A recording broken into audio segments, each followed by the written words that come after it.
कि साहब हम जो है लेबर इंटेंसिव टेक्नोलॉजी में कमी, ये सब ट्रेडिशनल चीज़ें हैं जो आज भी चली आ रही है।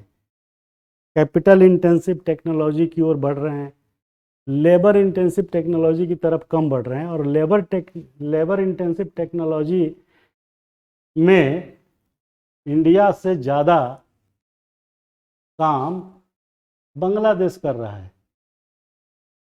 आपको मालूम होना चाहिए कि बांग्लादेश से जो होजरी का निर्यात है वो करीब करीब 2.5 लाख करोड़ है INR में।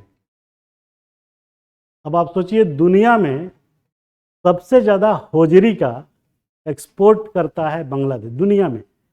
और आप सुनेंगे तो ताज्जुब करेंगे कि वहाँ की लेबर का यील्ड और प्रोडक्टिविटी हमारे देश के लेबर और प्रोडक्टिविटी से बहुत आगे है। अब देखिए छोटा सा देश है और पूरी दुनिया में सबसे ज़्यादा होजरी का एक्सपोर्ट करके पैसा कमाता है, 2-2.5 लाख करोड़ है। और ये दुनिया में जितने अच्छे अच्छे ब्रांड है ना, गैंट, वर्साचे, और कौन कौन है, लिवाइस नहीं, वो तो बहुत नीचे है। आपको हम बताते हैं, वो है वर्साचे,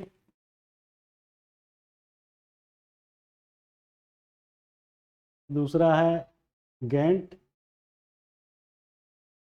और कौन सा है यार, ध्यान से उतर गया, 2 याद आ रहा है। तो ये मैं, हाँ वो है, क्या नाम है उसका, अरमानी, गुच्ची, ये आ गया। इस ब्रांड की बात कर रहा हूँ जो दुनिया में सबसे महंगे हैं। आप अरमानी का शर्ट खरीदने जाइएगा तो 10,000 से शुरुआत है। कोई भी इसमें वर्साची, गैंट, अरमानी, गुच्ची का कोई भी प्रोडक्ट आप होजरी में उठाइएगा तो मिनिमम स्टार्टिंग 8 से 10,000 का है। एक तो हर शहर में मिलेगा नहीं, दिल्ली में तो मिल जाएगा। तो ये सब चीज़ें वहाँ बनती है, सोचिए दुनिया की, और उनका सिर्फ इंस्पेक्शन क्वालिटी चेक होता है। हम गए थे बांग्लादेश तो किसी ने सलाह दिया होटल वाले ने कि साहब यहाँ पे सेकंड का माल जो है इसका मिल जाता है फलाने मॉल में, होता है ना जो थोड़ा सा कुछ कम रह गया, फेड हो गया। तो वहाँ जब हम गए तो देखे वर्साचे, गैंट, अरमानी, गुच्ची के टी शर्ट हमको 2-2.5 हज़ार में मिल गए। एक टी शर्ट जो मार्केट में फ्रेश होगा तो 10-12 हज़ार। आप सोचिए कि दुनिया में जो लोग इतने महंगे ब्रांड पहन रहे हैं, 10,000 से स्टार्टिंग जिसका हो, उसका उत्पादन बांग्लादेश कर रहा है भाई। तो क्यों? क्योंकि लेबर इंटेंसिव टेक्नोलॉजी में कमी जो है, ये मत रोइए, बल्कि लेबर इंटेंसिव टेक्नोलॉजी ऑलरेडी है इंडिया में भी। हैंडलूम के अलावा जितने टेक्सटाइल्स हैं, होजरी हैं, उसको, जैसे इंडिया में तमिलनाडु का मैंने उदाहरण दिया था, तीरपुर का, वो इंडिया में वो डिस्ट्रिक्ट अपने आप में सबसे ज़्यादा होजरी का एक्सपोर्ट करता है, 80,000 करोड़ का। अब आप सोचिए, तो ये क्वेश्चन बनेगा कि ये सब जो लेबर इंटेंसिव टेक्नोलॉजी या बेरोजगारी का जो स्वरूप है पूरे देश में, वो क्षेत्रीय विविधताओं से जुड़ा हुआ है। अब आप देखिए, हम लोग रोते रहते हैं नॉर्थ वाले, साउथ वालों को देखिए कितने मेहनती और कितने काम करते हैं बेचारे, वो भी तो इंडिया के ही हैं। आप जाके कभी विजिट करिए, आप माथा पीट लीजिएगा उनकी प्रोडक्टिविटी। इसी देश की बात कर रहा हूँ। क्यों? क्योंकि वहाँ बचपन से ही डिसिप्लिन में रहना, हर चीज़ नियम कायदे से करना। वहाँ किसान भी है तो वो MSc और M.Tech एग्रीकल्चर है, पंजाब की तरह। पंजाब भी उसको टक्कर दे रहा है। तो ये एक छोटा सा तीरपुर हमारा 80,000 करोड़ का व्यापार एक्सपोर्ट करता है होजरी का, सोचिए। तो वहाँ क्यों करता है? तो वो चीज़ जो है पूरे देश में लागू करना चाहिए। लागू कैसे होगा वो मैंने बताया कि बचपन से लेके और स्कूलिंग और कॉलेज तक जो है ये सब चीज़ें जो है बच्चों को पढ़ाया जाना चाहिए, जिससे जो है वो आत्मनिर्भर बने और आत्मनिर्भर भारत का निर्माण करे। अभी क्या हो रहा है कि पैरासाइटिक अप्रोच ज़्यादा है। पिताजी के ऊपर शादी होने के बाद भी बच्चे जो है लाइबिलिटी के रूप में अपने दादाजी के साथ पलते रहते हैं, इधर नॉर्थ इंडिया में तो खास तौर से। अगला है संसाधनों का फेवरेबल उत्पादकता नहीं। वही मिलता जुलता है, जो भी रिसोर्सेज हैं प्रोडक्टिविटी फेवरेबल क्यों नहीं आती? क्योंकि ये सब चीज़ें जो पीछे डिस्कस हुआ उसी का एक्सटेंडेड है। ये क्या है यार, ये तो अजीब। अच्छा वो हिंदी गतिशीलता है, ये गतिशीलता क्यों? बढ़ावा देने में शिथिलता। मोबिलिटी जो है हम चाहते नहीं है, इंटर जनरेशनल मोबिलिटी नॉर्थ में और साउथ में देखिएगा तो बहुत ज़्यादा है, अमेरिका में देखिएगा तो और ज़्यादा है। वहाँ पे तो जब राष्ट्रपति ओबामा थे तो उनकी बेटी जो है लैब में डिश वॉशर का काम करती थी, नौकरी करती थी। अपने यहाँ संभव है? यहाँ तो अगर भैया विधायक हो गए या दरोगा हो गए तो बाकी परिवार के लोग जो है उन्हीं पे चिपक जाएंगे परजीवी की तरह।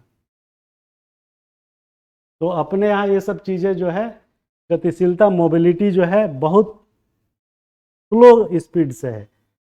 और जब गतिशीलता की बात करेंगे हॉरिजॉन्टल और वर्टिकल, तो वर्टिकल तो और कम है।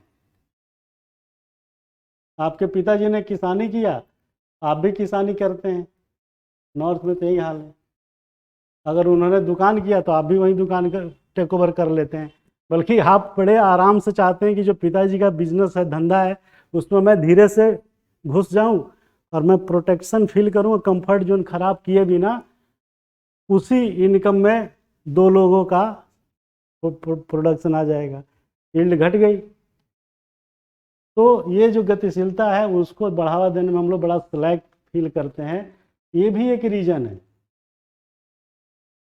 जाके दूसरे शहरों में जहाँ डिमांड है वहाँ हमारा बच्चा, आपका बच्चा जाने को तैयार नहीं होता, वो सोचता है कि यहीं मिल जाए।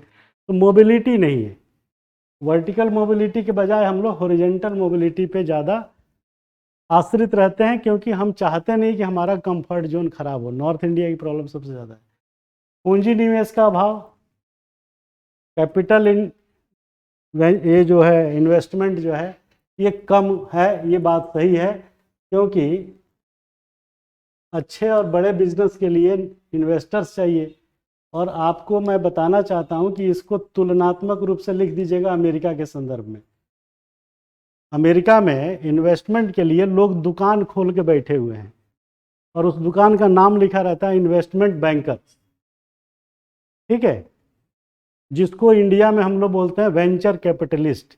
वो कौन सा एक शार्क शो आता है ना टीवी में, वही वो लोग कहते हैं अपना प्रोजेक्ट डिमोस्ट्रेट कराइए, पसंद आता है तो कहते हैं भाई कितना चाहिए, इतना मैं दे दूंगा, कितना इक्विटी तुम हमारा बढ़ा लो, जान लो। तो पूंजी निवेश का अभाव है इंडिया में। क्योंकि क्यों अभाव है? क्योंकि हमारे यहाँ जो बैंकों का नॉन परफॉर्मिंग एसेट्स है ये बढ़ा रहता है हरदम। लोग लोन ले लेते हैं और उसको दुरुपयोग कर देते हैं, बाद में कहते हैं कि साहब सब खत्म हो गया। और जब वो अपना प्राइवेट आदमी भेजता है कलेक्शन के लिए तो सुप्रीम कोर्ट कह देता है कि आप ऐसा नहीं कर सकते। तो पूंजी निवेश का एक तो अभाव है, दूसरा पूंजी निवेश में क्वांटिटी का दूसरा अभाव है। क्योंकि अगर हमारे यहाँ पूंजी बैंक देता भी है तो उसकी लिमिट बहुत कम है।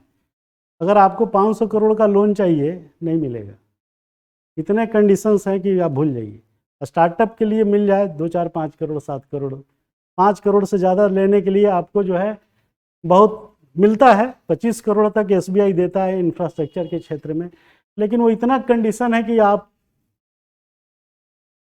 आपको सालों लग जाता है। हमने कई प्रोजेक्ट सरकार में देखा, 2 साल 3 साल लग गया 25 करोड़ का लोन देने के लिए, जहां ऑलरेडी वो आदमी अपना 50 करोड़ इन्वेस्ट कर चुका है।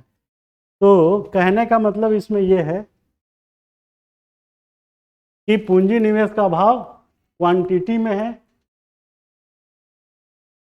मात्रा,